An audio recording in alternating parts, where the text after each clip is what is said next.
Buenas tardes a todos. Yo soy el doctor Eduardo Oliva, soy ginecobstetra del Hospital Regional de Talca y docente de la Universidad Católica del Maule. Espero que todos estén conectados y no tengan problemas con esta presentación. Tal cual le mandé previamente una comunicación a ustedes, pedí que cada uno de los hospitales o becarios de cada hospital tuviera un tema preparado. Entonces vamos a primero hablar sobre generalidades y luego vamos a conversar en forma específica cada uno de los temas que se le asignaron. Como concepto,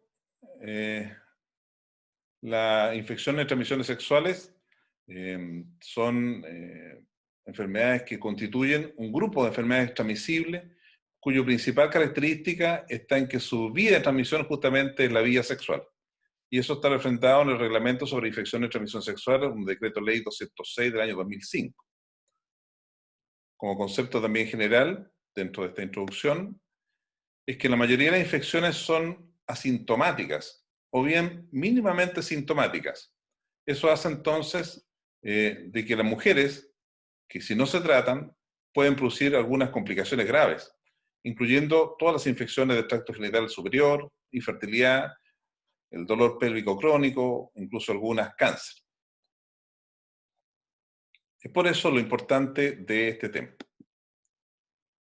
Para eso hay que considerar algunos factores de riesgos, que son los que ahí están anotados en la slide, como tener una nueva pareja sexual en los últimos 60 días, tener múltiples parejas sexuales, o tener sexo con personas que recientemente hayan sido tratadas por una enfermedad de transmisión sexual, algunas cuando no ocupan sobre todo un método como el condón, o bien son inconsistentes en el uso de este método cuando tienen relaciones con personas fuera de su pareja habitual, cuando hay intercambio de sexo por droga o por dinero, o bien cuando se tiene contacto sexual con parejas que se hayan conocido por vía como el Internet.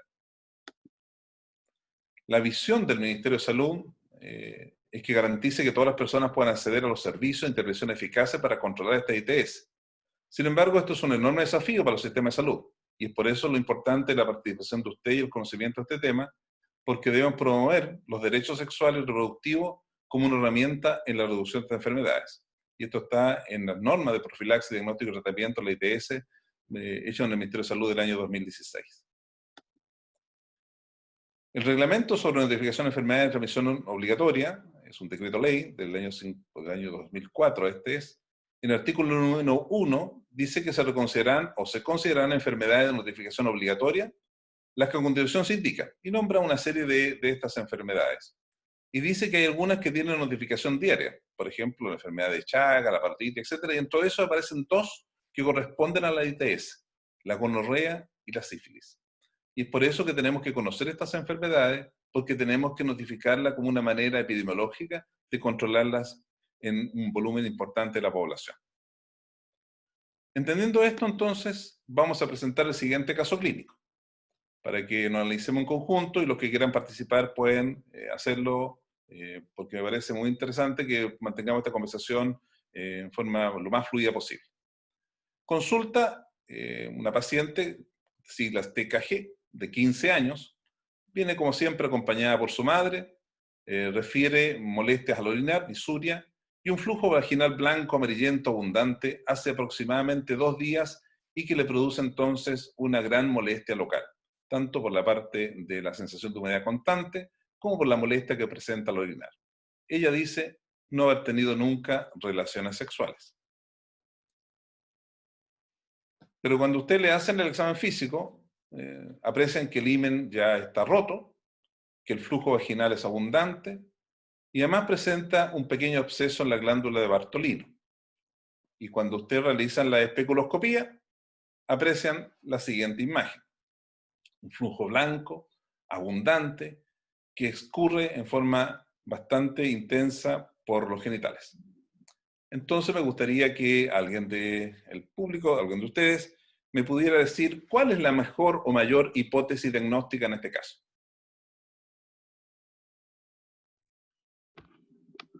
Gonorrea. ¿Natalia? Como por el cuadro clínico, si presentó disuria y además la descarga vaginal, podría ser una gonorrea.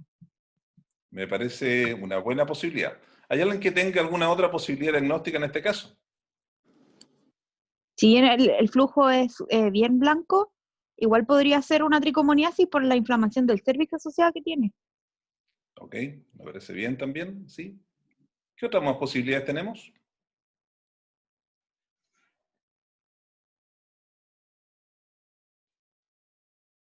¿Ninguna? Entonces no tenemos dos alternativas posibles. O puede ser una tricomonía, o puede ser una candidiasis, o puede ser también una gonorrea. Por lo tanto, una cosa interesante de entender en estos casos está en el hecho de el grupo etario que tiene la paciente, una gente joven, que tiene un absceso en la glándula de Bartolino, que niega tener relaciones sexuales, pero sabemos que la tuvo porque tiene el himen roto. Bajo ese contexto, lo más probable entonces es que esta paciente presente una gonocosia. Y es muy importante la sospecha diagnóstica, porque eso nos va a permitir llegar a un diagnóstico precoz, a un tratamiento oportuno, y en este caso específico, siendo una adolescente, la probabilidad de algún tipo de abuso sexual. Por lo tanto, el tener siempre presente la posibilidad de este tipo de patología es muy importante para la prevención y el tratamiento de la paciente en sí misma y desde el punto de vista epidemiológico. ¿Ok? Entonces le voy a pedir, voy a dejar de compartir la pantalla para que el grupo que tenía asignado el tema de gonorrea haga su parte de la presentación. Entonces vamos a dejar de compartirla para que puedan compartir ustedes la pantalla.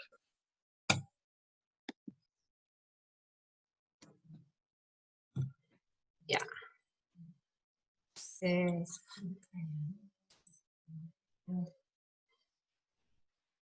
ve? Hola, ¿se ve? Sí, ahí se ve muy bien. Muy bien. Súper. Perfecto. ¿Se ve en pantalla completa? ¿Sí? Ya, perfecto. Entonces nosotros somos el grupo de becados de la Universidad Austral de Chile y vamos a hablar sobre el tema de la gonorrea. Nuestra hoja de ruta es la siguiente y vamos a partir por la introducción.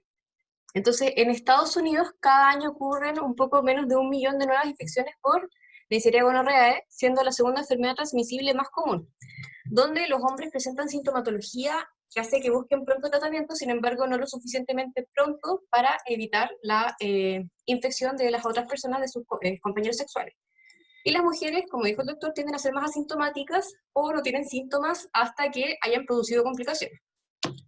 En relación a la epidemiología, acá en Chile, del 2000 al 2011, hubo una disminución y estabilización, sin embargo, desde el 2015 en adelante hubo una alza progresiva. Y en el 2017... ¿Se ve en pantalla completa? ¿No se ve en pantalla completa? No. ¿Y ahí? No, se te sigue colocando la diapositiva al lado. Oh, presentación en negro normal. Perfecto. Puedes compartir parte de la pantalla y seleccionar lo que quieres mostrar nomás. Ay, ¿cómo hago eso? Deja de compartir y cuando le pones ¿Ya? compartir, pones opciones avanzadas y te sale parte de la pantalla. Ya.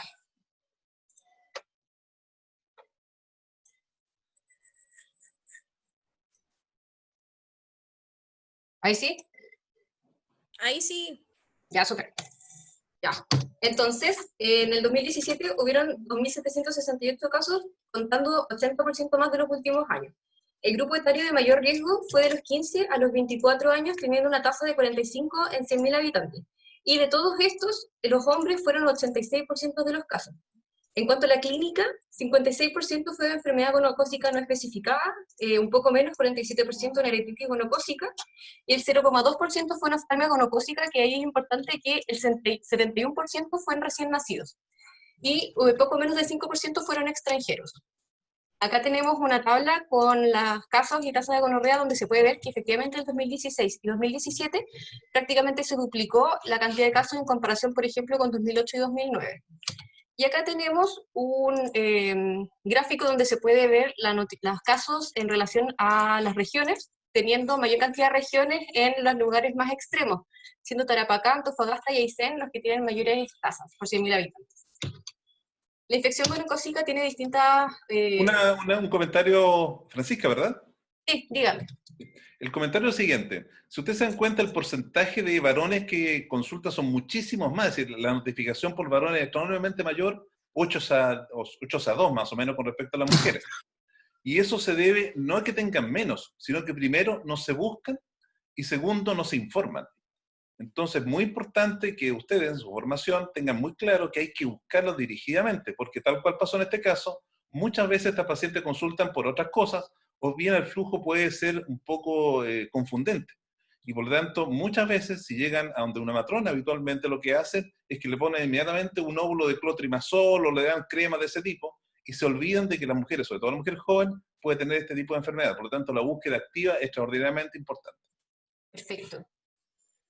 Bueno, entonces está dado por el patógeno Neisseria gonorrhoeae, que tiene un reservorio exclusivo en seres humanos, tiene una gran afinidad por las mucosas, en el hombre la uretra, en la mujer es el cervix, tiene una incubación de 3 a 5 días, y la transmisibilidad puede ser de meses a años, sobre todo en gente que son asintomáticas. En cuanto a la clínica, es distinto según el género del paciente, siendo usualmente una descarga uretral, secreción mucopurulenta, asociado no a síntomas urinarios, como fue el caso de nuestro paciente, y las mujeres, como dijimos, tienden a ser asintomáticas. Lamentablemente, el 20% ya puede tener una invasión uterina y generar una enfermedad inflamatoria pélvica aguda. Acá tenemos algunas imágenes. A la izquierda tenemos una faringitis gonocócica, que también, como dice el doctor, no tiende a ser muy sospechada, así que recibe usualmente también mal tratamiento. Después tenemos un cervix con nuestra secreción mucopurulenta y al inferior tenemos mucosas de labios menores infectados. Y acá tenemos a la derecha una proctitis gonocócica que tiende a ser asintomática.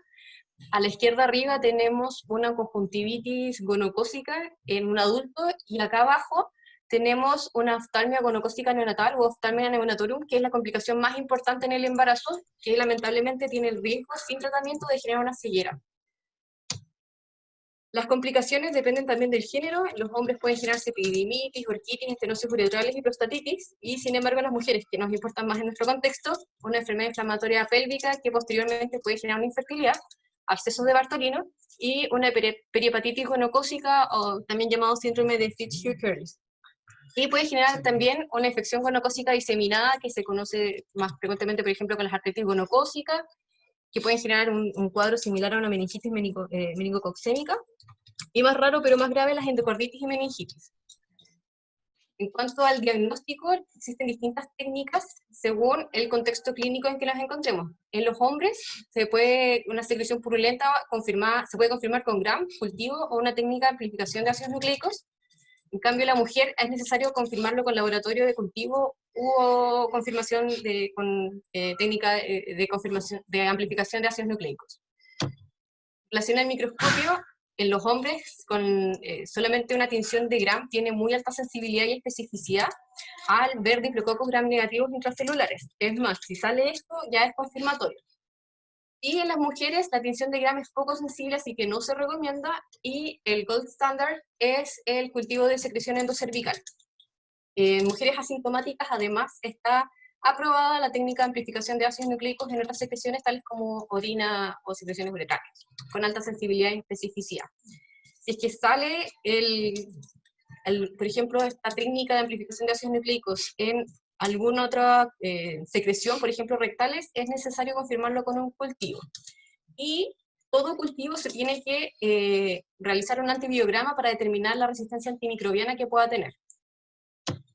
En cuanto al cultivo, como dije, ya es de elección, tiene una sensibilidad de hasta el 95%, pero en personas asintomáticas puede caer de hasta un 85-75%. La técnica de amplificación de ácidos nucleicos es mayor, pero tiende a tener un costo mayor, económico. El agar que se ocupa es el de Thayer-Martin, que tiene antimicrobianos para impedir el desarrollo de otras cepas microbianas, y siempre tiene que realizarse ante la sospecha. Existen otros métodos, por ejemplo, el patrón de utilización de azúcares, pero no está muy recomendada. Está la detección de actividad propil y minopeptidasa, sin embargo se encontraron cepas que son negativas para esto, así que se ha invalidado, y existen otros métodos inmunológicos que tienen alta sensibilidad y especificidad.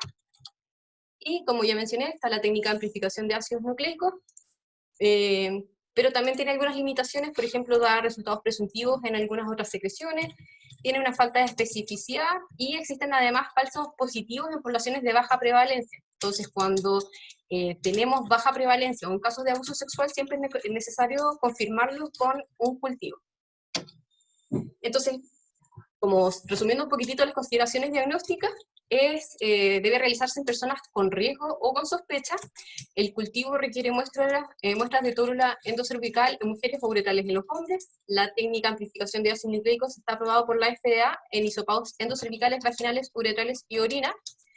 Un gram negativo no descarta la infección en hombres asintomáticos, pero un positivo sí lo confirma. La detección de infección mediante tinción de Gram en muestras endocervicales, faringes y rectales es insuficiente y tiene que confirmarse con cultivo, y existen otras funciones que son de diagnóstico alternativo.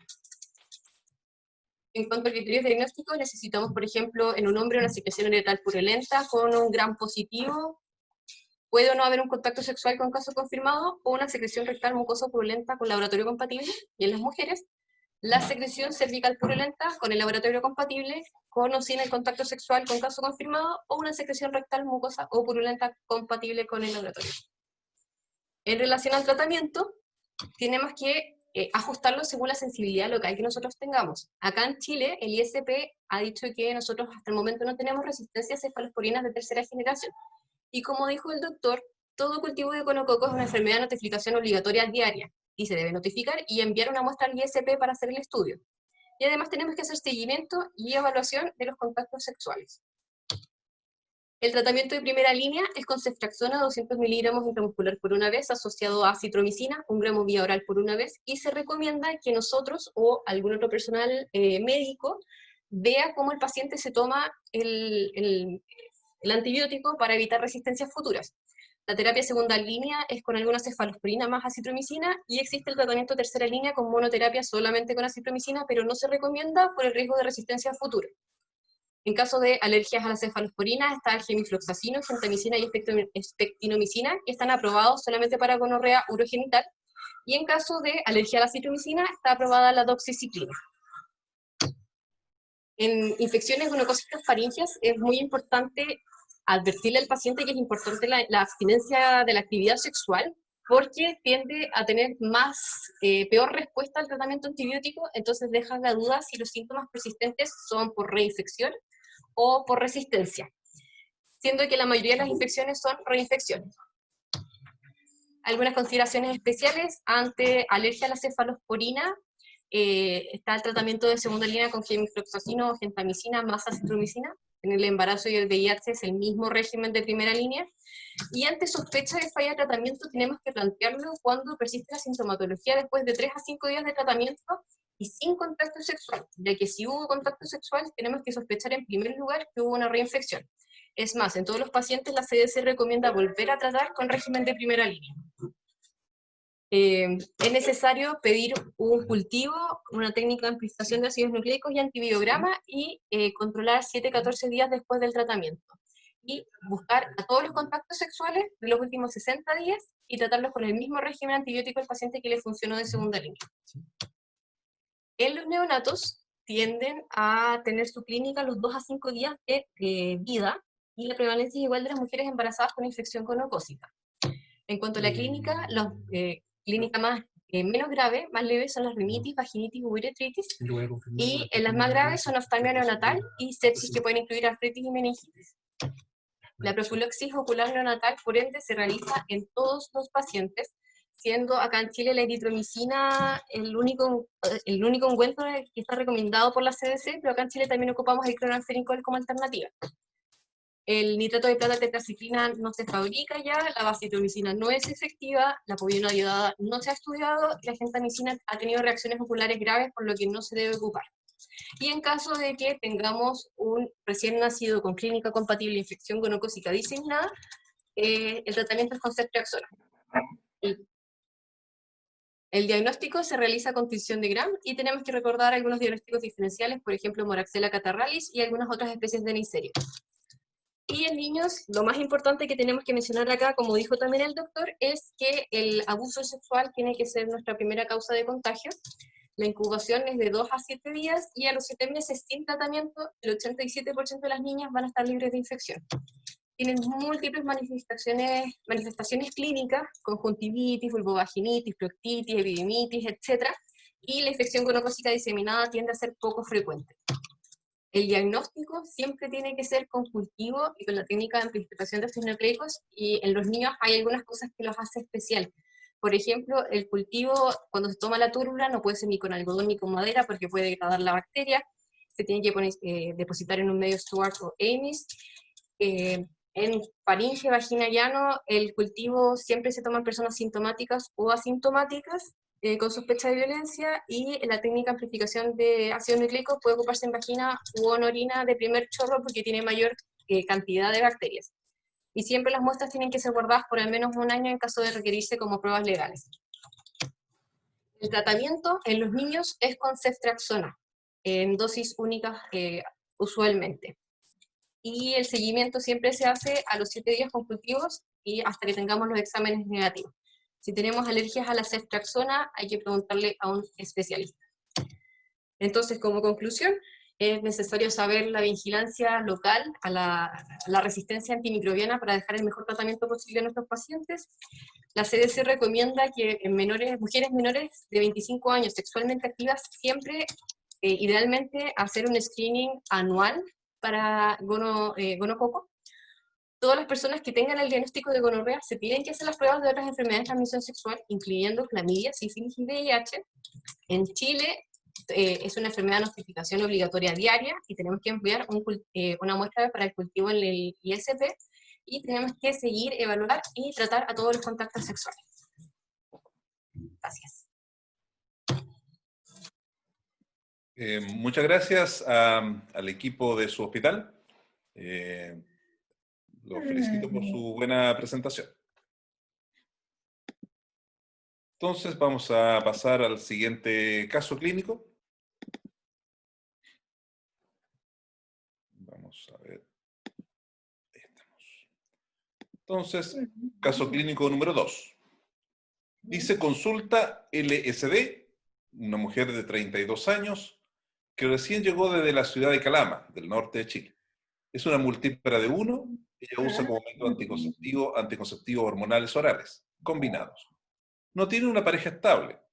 Ella refiere ser una trabajadora sexual, quien relata fundamentalmente disuria, un flujo vaginal abundante blanco, verdoso, pero que le tiene un aroma que no es habitual para ella, y que este flujo se ha repetido en variadas ocasiones. Cuando se le hace la especuloscopía, lo que aparece es este flujo tal cual aparece en esta imagen. Entonces, teniendo esta historia y este eventual examen físico, ¿cuál es una probabilidad diagnóstica en el caso de ella? Puede ser una vaginosis bacteriana. Puede ser, sí, es una posibilidad. ¿Qué otra cosa más? Una tricomoniasis. Tricomoniasis, sí, puede ser. ¿Alguna otra alternativa?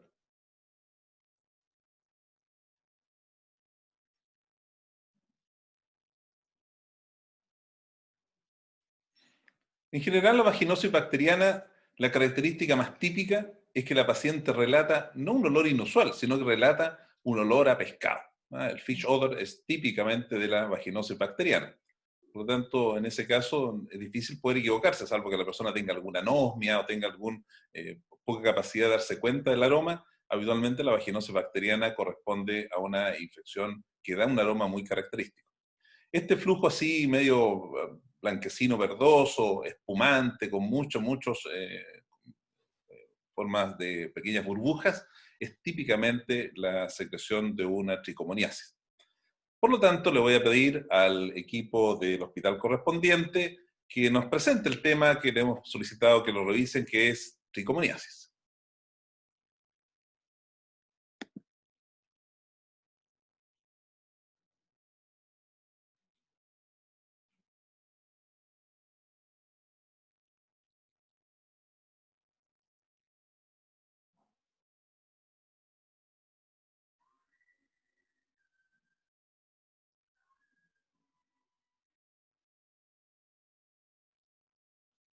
¿Están por ahí?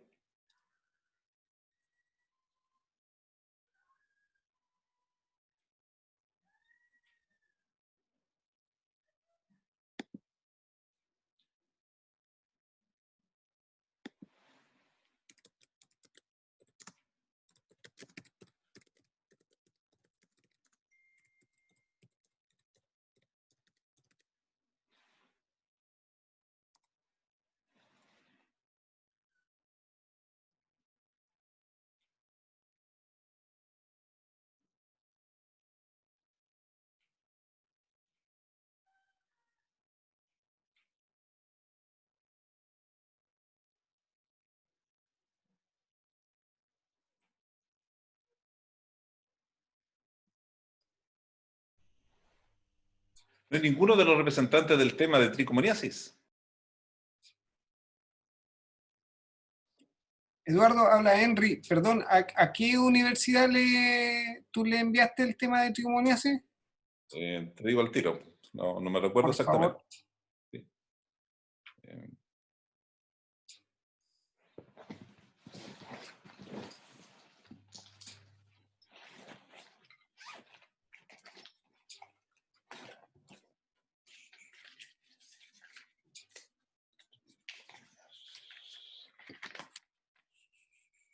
Temuco. Temuco. ¿Y estará alguien de Temuco? Sí, sí hay chicos de Temuco. Bueno, al parecer no lo tienen. No sé. Ya, ok. Quizás Muy podríamos bien. pasar al otro. Sí. Bueno, al final yo tengo una presentación con todos los temas, entonces tal vez voy a poder hacerlo. ¿Ya? Sí. Le hago un resumen con respecto a tricomoniasis para que no se pierda. Entonces vamos a seguir con el siguiente tema. La siguiente paciente que nos consultó es la siguiente. Consulta una paciente PPD, de 25 años. Ella no usa método anticonceptivo. Relata ser bisexual y presenta una molestia no dolorosa en los genitales hace varios días. Es solamente una molestia. Por supuesto, fue al consultorio donde le indicaron clotrimazol, pero no tuvo buen resultado, por lo que la lesión, ella dice que persiste. Sin embargo, cree que está mejor, porque ya no le duele y consulta por si acaso esta lesión que ella presenta es secundaria a una depilación. Y cuando la examinamos, encontramos este tipo de lesión, la que aparece ahí en la slide, una lesión ulcerada. ¿Cuál es nuestra probabilidad diagnóstica? Sífilis. ¿No? Sífilis. Sífilis, pero perfecto, muy bien, excelente. Efectivamente, esa lesión indurada es una sífilis. Entonces, vamos a dejar de compartir mi pantalla para que el equipo de Concepción, que fue el que le dejamos indicado el tema de sífilis, haga la presentación correspondiente.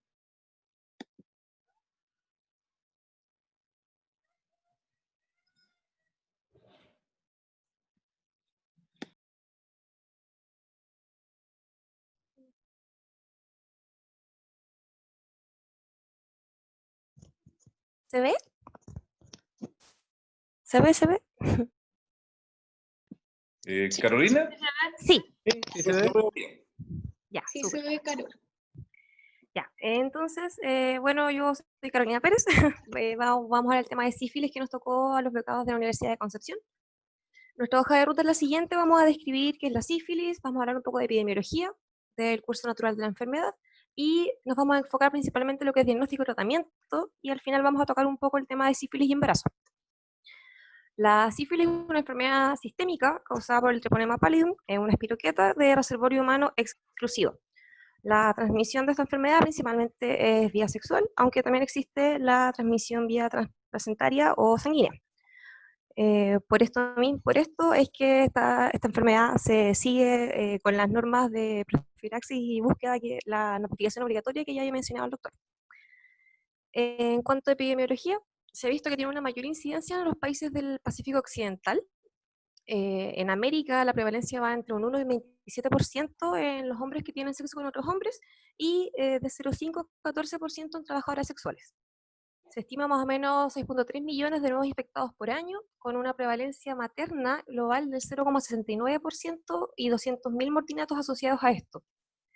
En Chile, la incidencia del año pasado fue de 31,4 por cada 100.000 habitantes, lo que fueron 6.043 nuevos casos, y la incidencia de esto es de 1,8 hombres por cada mujer.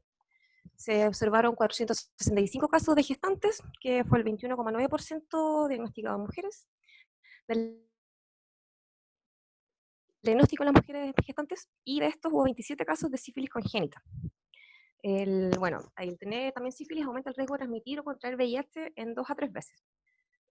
Los gráficos los vamos a pasar más o menos rapidito. Aquí lo importante es que se observa esta mayor incidencia de enfermedades de todas las ITS y también de sífilis en el área del Pacífico Occidental. En cuanto a lo que es la epidemiología en Chile, se puede observar que hubo un aumento en la tasa de incidencia durante los últimos años, pero se observó una leve disminución entre el 2018 y el 2019, de 34,8 por cada 100.000 habitantes a un 31,4. Y según la distribución por edad, la mayor tasa observada fue en el grupo de los 25 a 29 años, con 79,8 casos notificados cada 100.000 habitantes, quienes además concentraban el 20% del total de las notificaciones que se emitieron. Y bueno, aquí también no sale en pero en cuanto a la distribución geográfica, en la región de Tarapacá fue la que se mostró también mayor incidencia. En cuanto al curso natural de la enfermedad, esta enfermedad hay cierto número de casos que tienen recuperación total sin tratamiento. Hay otros casos que evolucionan en etapas latentes y con la sífilis clínica. Las etapas latentes se dividen en precoz y tardía, y la sífilis clínica se divide en la primaria, secundaria y terciaria. Punto aparte, lo que está mencionada la neurosífilis, ya que la neurosífilis puede aparecer tanto en la etapa precoz como tardía y puede tener o no manifestaciones neurológicas. Las etapas clínicas de la sífilis están demostradas aquí en la tabla. Está el periodo de incubación, en el que el resultado del BDRL nos va a aparecer negativo, no hay una mayor transmisibilidad sexual, no hay riesgo de neurosífilis y no hay suficiente evidencia para descartar o confirmar el riesgo de transmisión vertical. Durante la etapa precoz, que es dentro del primer año, en la sífilis primaria, el BDRL se hace positivo, hay riesgo de transmisibilidad sexual, hay riesgo de neurosífilis y por lo tanto también de transmisión vertical. Luego, en la sífilis secundaria y la sífilis latente precoz, el resultado del BDRL se va diluyendo hasta que luego en la sífilis latente tardía y terciaria la dilución ya es baja o incluso negativa, lo que no significa que no se tenga enfermedad. La transmisibilidad sexual también se encuentra presente durante todo lo que es la sífilis precoz dentro del primer año, y el riesgo de neurosífilis se mantiene durante todas las etapas de la sífilis. El cuadro clínico tiene un curso variable. Bueno, están estos infectados mencionados ya que evolucionan a una recuperación total sin necesariamente tener tratamiento, y la sífilis primaria podemos observar en chancro en el lugar de la inoculación tras un periodo de incubación de entre 2 a 6 semanas, que es como el caso que estábamos viendo recientemente en la presentación del doctor. Esta es una úlcera indolora que se asocia generalmente con adenopatías regionales, puede estar oculta en la mucosa vaginal, rectal u oral.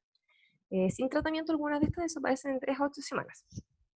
La sífilis secundaria es cuando ya existe una diseminación del treponema a nivel sistémico, es el periodo de máximo contagio de la enfermedad, aparece más o menos a las 3 a 8 semanas luego de la lesión primaria, o sea, luego del chancro, y se manifiesta como un RATS cutáneo maculopapuloso, papuloscamoso o pustuloso con afectación característica palmoplantar, o con afectación también de mucosas. Estos cuadros se pueden resolver sin tratamiento y luego pasan a fase latente.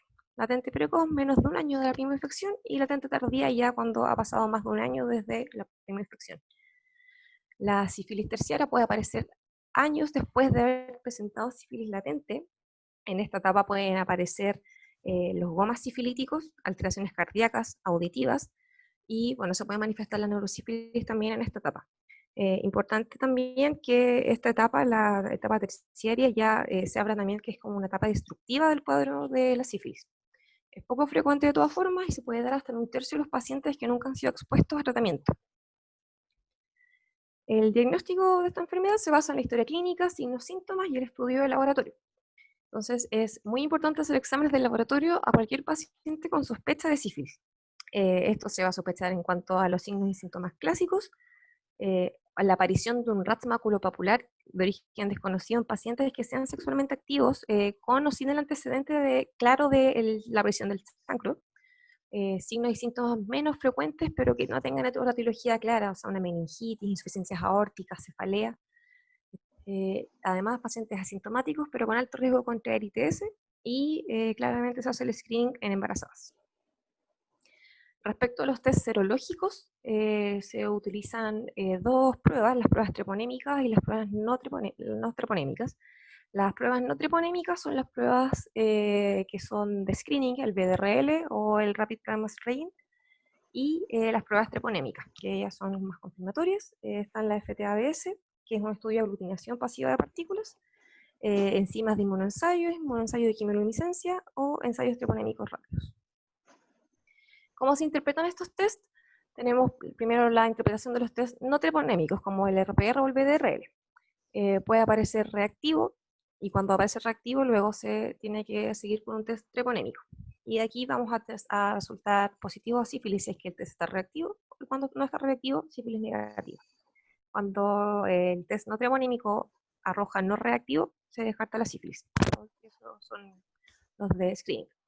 En cuanto al test treponémico, se clasifica como reactivo. Cuando aparece reactivo, se realiza un test no treponémico, que si aparece reactivo es sífilis positivo. Y cuando aparece no reactivo, se realiza por segunda vez un test treponémico.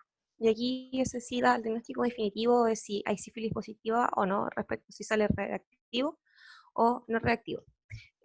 Como dato importante, falsos positivos que pueden aparecer en los test de las pruebas treponémicas son las mononucleosis, las enfermedades del colágeno, VIH, anemia hemolítica autoinmune, también pueden marcar en los test treponémicos falsos positivos.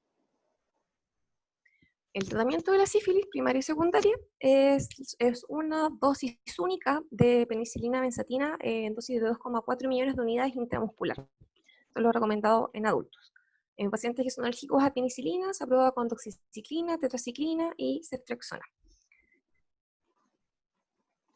En la sífilis latente temprana, tardía o la sífilis indeterminada, se recomienda también la penicilina benzatina en dosis de 2,4 millones intramuscular en una dosis simple, o cuando no se conoce cuando es indeterminada o latente, se administra un total de 7,2 millones de penicilina benzatina en 3 dosis de 2,4 cada una, en intervalos de una semana. Y como ya he mencionado, vamos a mencionar un poco lo que es sífilis y embarazo. De las gestantes en 2012, del total de casos notificados fueron un 9% de los casos notificados eran gestantes. Sífilis congénita apareció en un 1,3% de los casos, y esto se dio principalmente en las regiones de Valparaíso y la región metropolitana. La tasa de sífilis congénita en 2013 fue de 0,22 casos por cada 1.000 recién nacidos vivos, corregidos. Entonces, si el diagnóstico y tratamiento no se realiza adecuadamente, esto puede llevar como consecuencia al aborto en el 25% de los casos, mortinato en el 25% de los casos, y el 50% restante una alta probabilidad de estar infectado para el recién nacido. El riesgo de transmisión en el embarazo en la sífilis primaria, secundaria y latente precoz, o sea, dentro del primer año de evolución, es entre el 75 al 95%, o sea, es muy alto. Y luego de un año baja a 10 a 35%. Lo rescatable de esto es que si la gestante con sífilis es tratada en forma oportuna y adecuada, se evita esta enfermedad en un 100% de los recién nacidos. Por lo tanto, por eso es tan importante el screening en el embarazo.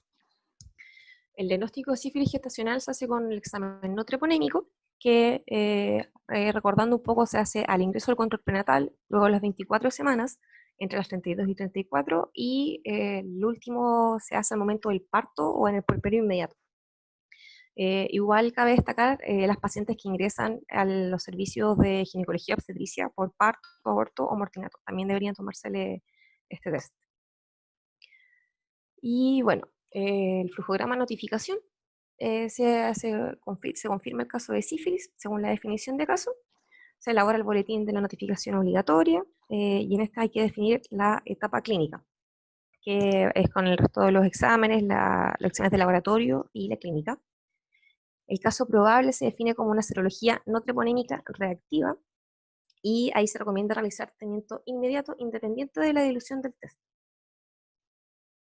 Además, se considera probable una gestante cuya pareja presenta un BDRL o RPR reactivo, pese a que el de la paciente esté no reactivo.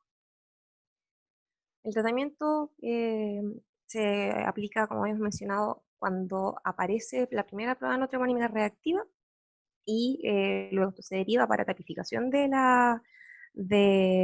cuadro de sífilis y se completa el tratamiento según corresponda. En gestantes, el tratamiento es lo mismo que habíamos mencionado: penicilina benzatina, dosis de 2,4 millones, vía intramuscular semanal, por 2 semanas consecutivas. Y en estas pacientes que presentan sífilis latente tardía, es la misma dosis, pero por 3 semanas consecutivas.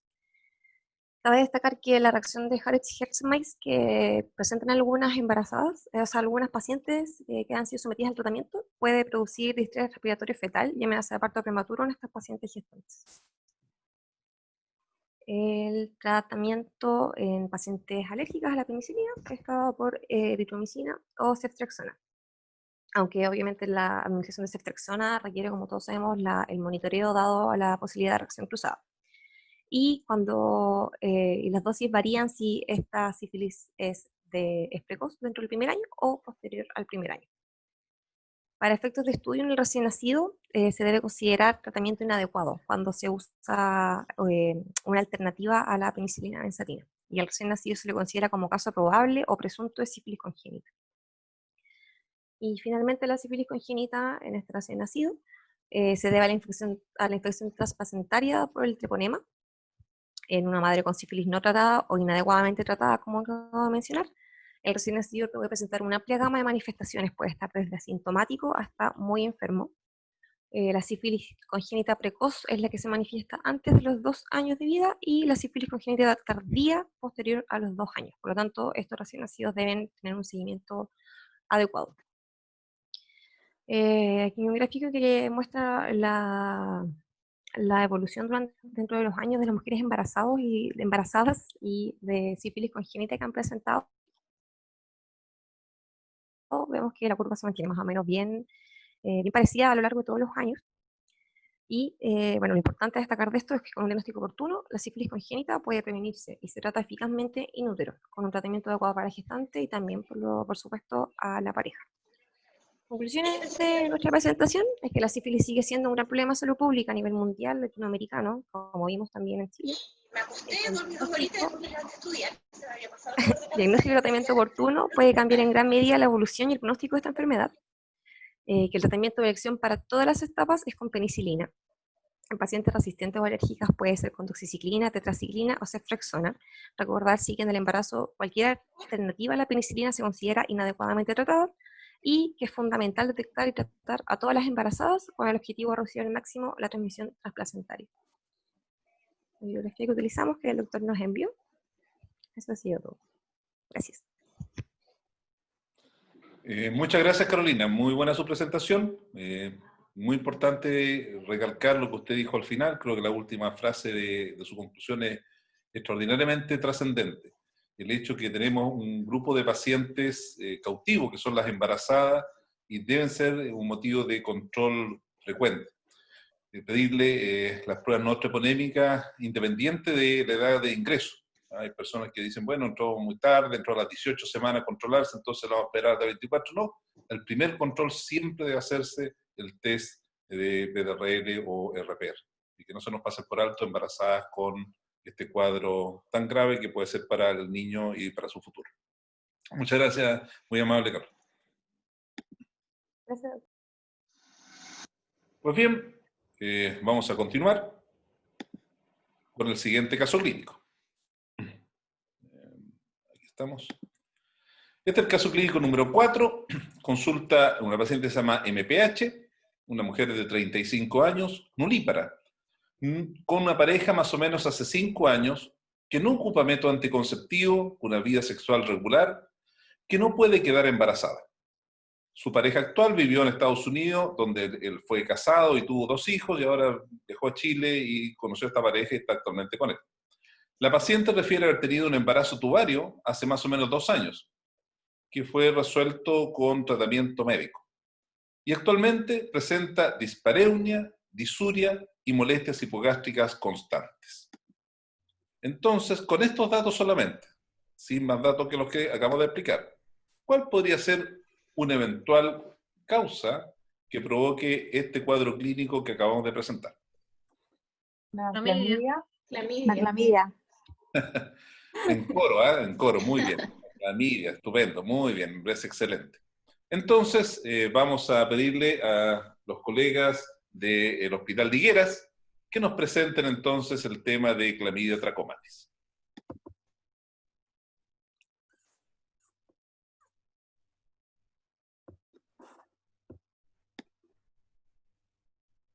¿Ahí se ve bien? Se ve perfecto. Ya. Hola, buenas noches. Yo soy Paola Contreras y nos tocó el tema de la clamidia. Como generalidades, en realidad la ITS es un grupo de patologías transmisibles que afectan tanto a la hombre como a la mujer. Son los problemas de salud pública con alta prevalencia en la población y según la OMS, hay más de 1 millón de personas a tener ITS cada día. Y estas infecciones, las más prevalentes en el mundo son la Paola, clamidia. lo escucho un poco recortado, Paola. ¿Ahí? Ahí está bastante mejor, gracias. Ya, voy a hacer caso. Lo más prevalente en el mundo son la clamidia, la gonorrea, la sífilis, como también la triconiasis. Y en este PowerPoint vamos a hablar en especial de la clamidia. La clamidia es una bacteria intracelular ligada, una transmisión sexual más grande del mundo, que infecta solo en los humanos. Incluso puede causar desde ceguera, infecciones urogenitales hasta neumonía, entre otros. Tiene una incidencia de más de 90 millones al año a nivel mundial, y dentro de esta patología, el 40% está asociado a la gonorrea, que nos hablaron nuestros compañeros. Pero la mayoría de nuestras pacientes son asintomáticas o tienen molestias muy vagas. La mayoría de las consultas son en realidad con el flujo vaginal o molestia hipogástrica. Desde el punto de vista clínico, puede producir una serie de síndromes, que son los que vemos acá. En la parte del hombre Paola, hay una... Paola, ¿Aló? ¿hay algún problema con su micrófono porque se escucha entrecortado? Y sus colegas me comentan lo mismo por el chat. Chuta. ¿Ahí? No, es que no he hecho nada. Se escucha fantástica, así que quédese tal cual. Ya, no me voy a mover ni un pelo. Gracias, Paola. Ah, pero ese no es mi perro. Desde el punto de vista entonces de síndromes clínicos, una serie de síndromes tanto en el hombre como en la mujer. El hombre puede producir uretral, inflamación uretral, produciendo epididimitis. En las mujeres puede producir descarga vaginal, condricitis, vaginitis, vulvovaginitis. Y lo que es frecuente y que mostraba el caso como dolores abdominales bajos asociados con enfermedad inflamatoria pélvica o dispareunia. Dentro de las lesiones ulcerativas genitales puede producir un linfogranuloma venéreo y también puede producir la conjuntivitis neonatal, en conjunto igual que la gonorrea.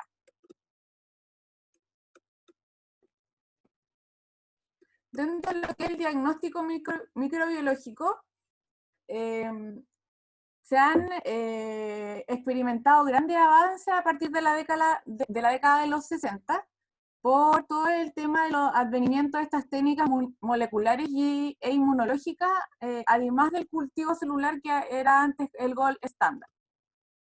Actualmente el gold estándar por amplificación de ácidos nucleicos, siendo la PCR la más sensible, y esta se puede obtener de la orina, secreción vaginal o secreción uretral, y que tiene una sensibilidad casi de un 100% y una especificidad tan alta de un 99,7%.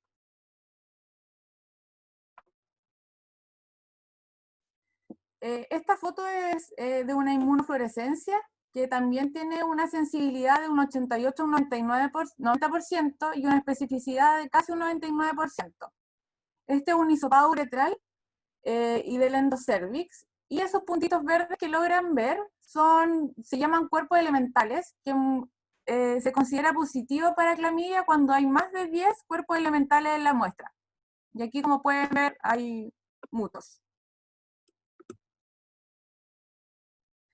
Esta es una tablita que me hace un resumen de la elección diagnóstica de la clamidia trachomatis, y en realidad la amplificación de los ácidos nucleicos es como la técnica apropiada en la mayoría de las patologías, excepto en las infecciones faringias, rectales y las conjuntivitis que son con cultivo. Anteriormente se consideraba el gol estándar, pero tiene una sensibilidad más baja que la amplificación del ácido nucleico, de un 75 a un 80%, y una especificidad de un 100%, que eso se ha visto favorecido en realidad por al uso actual de anticuerpos monoclonales para teñir los cultivos. Las limitaciones del cultivo, en realidad, primero que requieren una cadena de frío, necesita más técnicas avanzadas para aumentar su especificidad y tiene, ¿cómo se llama?, esa baja sensibilidad. Y en relación a la enzimo inmunoanálisis, este igual tiene una sensibilidad de hasta un 74% y una especificidad de un 100%. En relación al antibiótico terapia, es súper importante cubrir también gonorrea, porque como les mencioné anteriormente, el 40% de los casos está asociado a la gonorrea. Y el tratamiento tanto de uretritis, endocervicitis y proctitis por clamidia o el micoplasma, su terapia antibiótica de tratamiento es acitromicina 1 gramo oral en dosis única, la doxiciclina en 100 miligramos oral cada 12 horas por 7 días. Y en caso de uretritis o cervicitis persistente, que se considera como resistencia, se prescribe levofloxacino 500 miligramos al día por 7 días. Y si a pesar de esto hay falla de tratamiento, hay que hacer estudio de otras ITS como la tricomonas y el herpes. Y en relación a las embarazadas o en periodo de lactancia, la indicación en realidad de la acitromicina 1 gramo oral en dosis única por una vez, o la eritromicina 500 miligramos oral cada 6 horas por 7 días.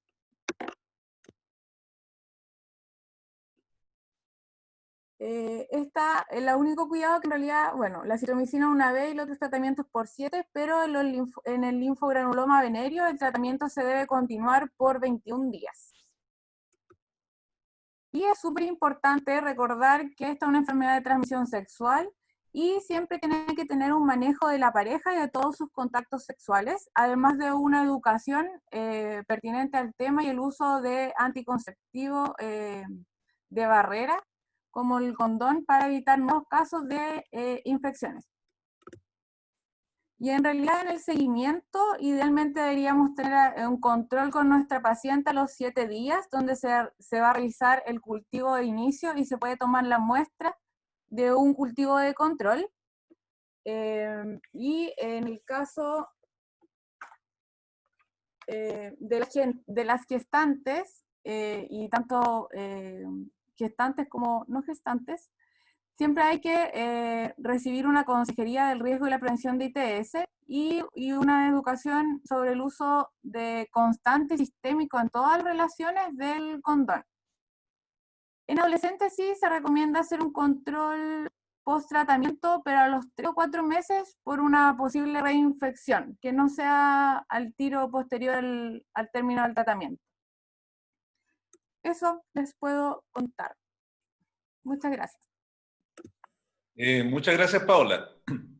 Creo que esta enfermedad requiere fundamentalmente una alta tasa de sospecha. Es decir, hay que buscarla en forma súper dirigida, ser muy insistente en buscar esta patología. En Estados Unidos es extraordinariamente frecuente y no es raro un poco de que en nuestro país no se encuentre con tanta frecuencia. Probablemente la dificultad es en el diagnóstico desde el punto de vista de laboratorio, el que nos complica un poco la vida, pero la sugerencia entonces es siempre tener en mente esta patología cuando tenemos alguna posibilidad de que haya una enfermedad de transmisión sexual. Muchas gracias, Paula, muy gentil. Ahora vamos a pasar al siguiente caso. Entonces, el siguiente caso, el caso clínico número 5, es el siguiente. Consulta NRA de 22 años por presentar un intenso dolor en la zona vulvar. Dice que le arde, más o menos hace 48 horas, y que relata que es la primera vez que le pasa, pero cree que es una infección urinaria, por lo que tomó entonces ciprofloxacino, pero no obtuvo ningún resultado. Dice que no tiene flujo vaginal, así que no le parece que fuera una enfermedad que se contagie, y utilizó método anticonceptivo de tipo oral como tabletas anticonceptivas. Obviamente, como no tiene flujo, no se le hizo especuloscopía. Sin embargo, lo que se hizo fue mirarla, Y esta era la característica de los genitales de la paciente en cuestión. En relación a este caso, ¿cuál pudiese ser un eventual diagnóstico? Herpes. Herpes. Nuevamente en coro dijeron herpes, pareciera ser que sí. Entonces le vamos a pedir a los colegas del hospital de Talca que nos compartan la pantalla para el tema de herpes genital.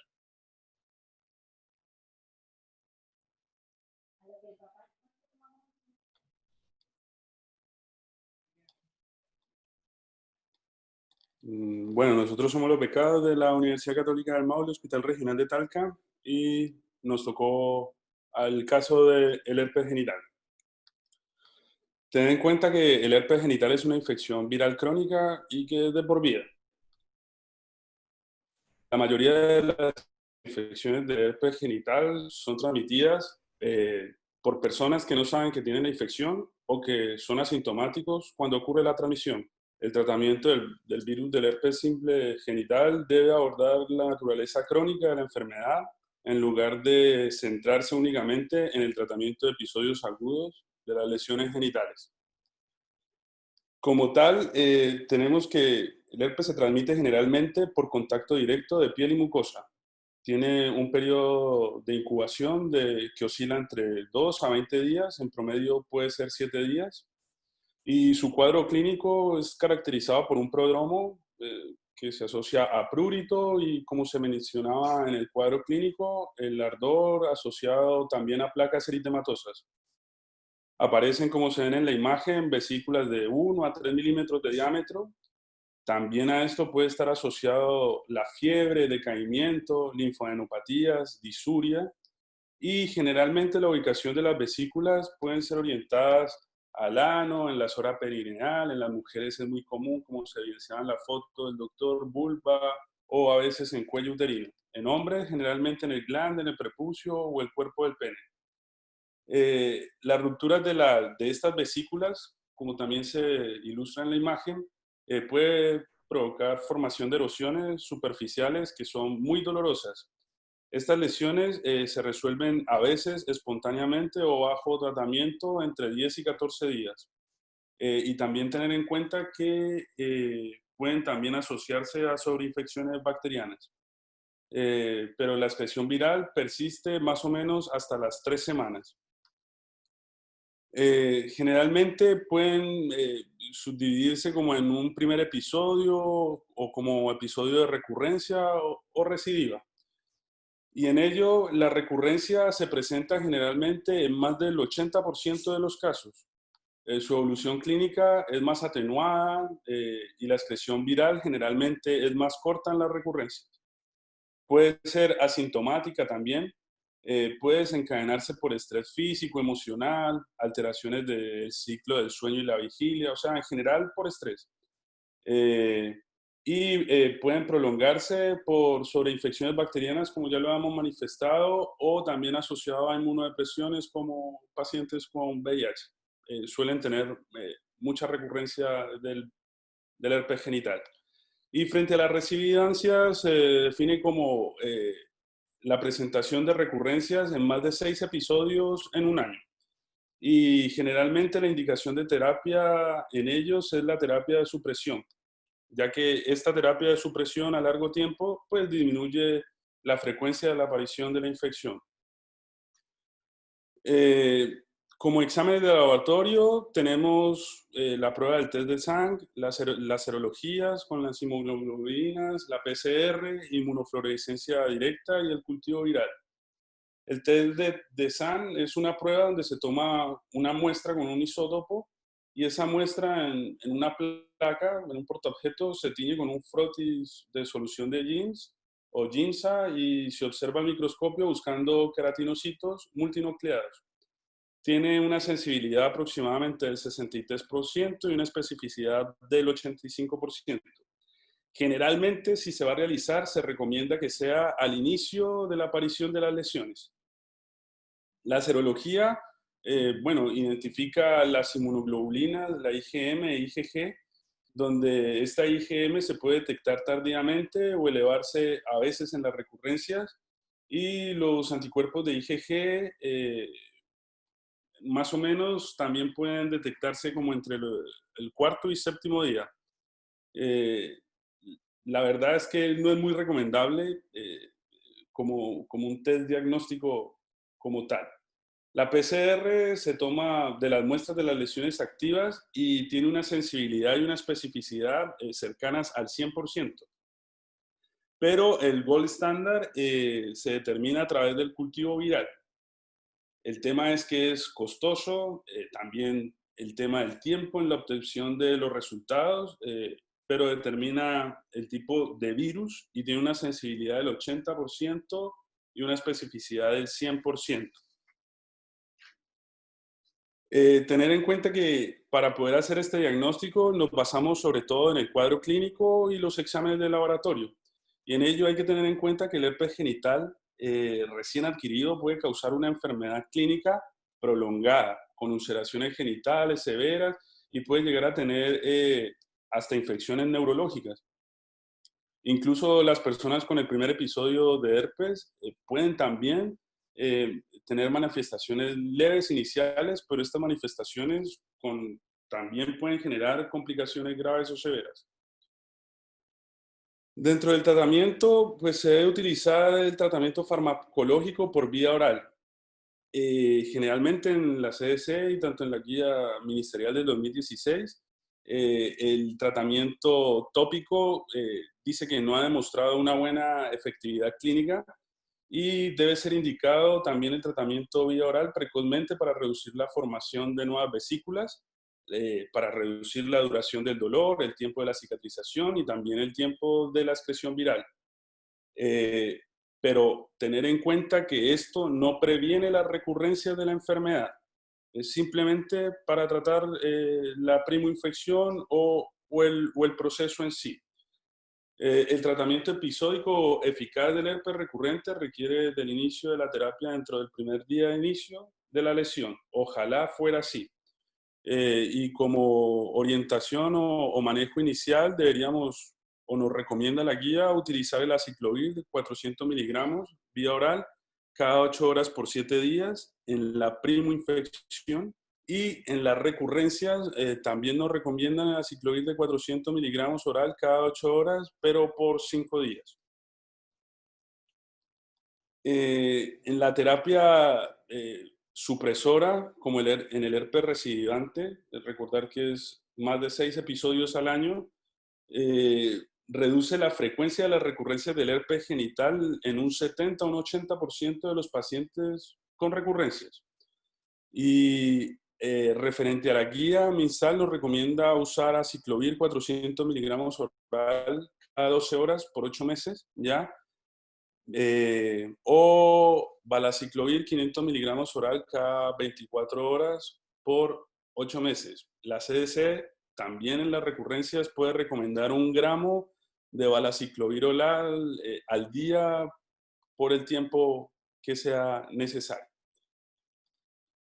El seguimiento en los pacientes debe ser, bueno, los pacientes deben tener un seguimiento en la remisión de las lesiones al término, o sea, primoinfección o recurrencia, al término de la sintomatología. Y todo usuario diagnosticado con herpes genital debe recibir consejería para la gestión del riesgo y la prevención de las ITS. También debe recibir educación e información que evite el contacto sexual durante la fase aguda del cuadro y sobre el uso consistente y sistemático del condón en todas las relaciones sexuales posteriores. Es súper importante ello. Tener en cuenta que la remisión de los síntomas no indica la eliminación del virus, pero reduce su transmisibilidad. Como condiciones especiales, mencionaremos el herpes genital en embarazadas y en niños y niñas. Y el herpes genital en la embarazada generalmente se presenta como en personas normales, no embarazadas. No difiere mucho su manifestación clínica, pero adquiere relevancia por el hecho que puede producir secuelas severas o muertes en el recién nacido. Generalmente el herpes neonatal llegado a diagnosticarse, tiene una mortalidad del 50%, o sea, tiene una tasa de mortalidad alta el herpes neonatal, y por ello es importante vigilar a las pacientes embarazadas, tratarlas ojalá en el momento indicado. La infección por el virus del herpes en el embarazo puede producir secuelas o muertes del recién nacido, igual como ya lo mencionamos. Tiene un riesgo de transmisión si la infección ocurre en las 6 semanas previas al parto entre un 30 y 50%. Por ende, se recomienda generalmente evaluar a las personas, a las pacientes, y si tienen un cuadro activo del herpes durante el embarazo, generar una profilaxis, ojalá desde la semana 34 o 36 con aciclovir 400 miligramos cada 12 horas. Se recomienda indicar el parto por vía cesárea en las mujeres con antecedentes de herpes genitales recurrente durante el tercer trimestre de gestación, cuando nos damos cuenta que llegan al preparto y tienen la lesión activa y no recibió un tratamiento adecuado profiláctico. Y en las infecciones de herpes genital en niños, tener en cuenta que puede haber una transmisión vertical o también puede estar asociado a violencia sexual. Y esto es súper importante. Tiene también un periodo de primoinfección de 2 a 20 días. Generalmente los cuadros clínicos son similares y se recomienda el uso igual de aciclovir oral a dosis de 20 miligramos kilogramo día cada 8 horas por 7 días. Y en la recurrencia tratarlo por 5 días. Las recurrencias en los niños tienen una menor intensidad y sin síntomas generales. Pueden generar vesículas y pústulas agrupadas. La ubicación está más que todo en labios mayores, menores, en los glúteos o muslos. Y no requiere de tratamiento siempre. Eso les puedo mencionar sobre la terapia del herpes genital.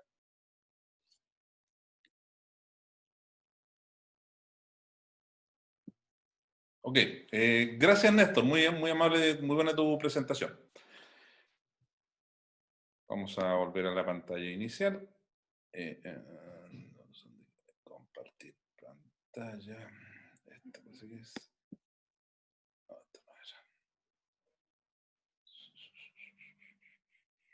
Ok, entonces la idea fundamental de esta reunión era que conversáramos sobre este tema y desde ese punto de vista, una de las cosas que nos interesaba que ustedes tuvieran es primero la visión de las múltiples enfermedades que pueden transmitirse mediante esta vía, pero básicamente hay dos mensajes que quiero que ojalá ustedes los puedan tener en su mente para el futuro. La primera cosa importante es el alto índice de sospecha que tienen que tener de cualquiera de estas enfermedades. Si presenta una, cualquier posibilidad que tenga las otras también presente. Por lo tanto, tener el alto índice de sospecha. Y la segunda cosa importante, no se olviden siempre que cuando consulta un niño y tienen la probabilidad de estas enfermedades, que pueden ser siempre secundarias a abuso sexual sin lugar a dudas. Y por lo tanto, activar todos los protocolos que correspondan para su control y su manejo posterior. Así que agradezco a los colegas que hicieron las presentaciones. Ha sido un trabajo muy grato estar con ustedes y espero que en una próxima oportunidad podamos seguir compartiendo conocimiento y su buena disponibilidad para hacer las presentaciones. Muchas gracias. Muchas gracias, Eduardo. De nada, Henry. Muchas gracias a ti por invitarme. Cuando quieras. Muchas gracias. Y para los demás, nos vemos mañana a las 13 en la clase de urogineco con el doctor Sobarzo. Así que a descansar. Chao, chao. No, muchas gracias. Muchas gracias. Chao, gracias. Chao. Chao.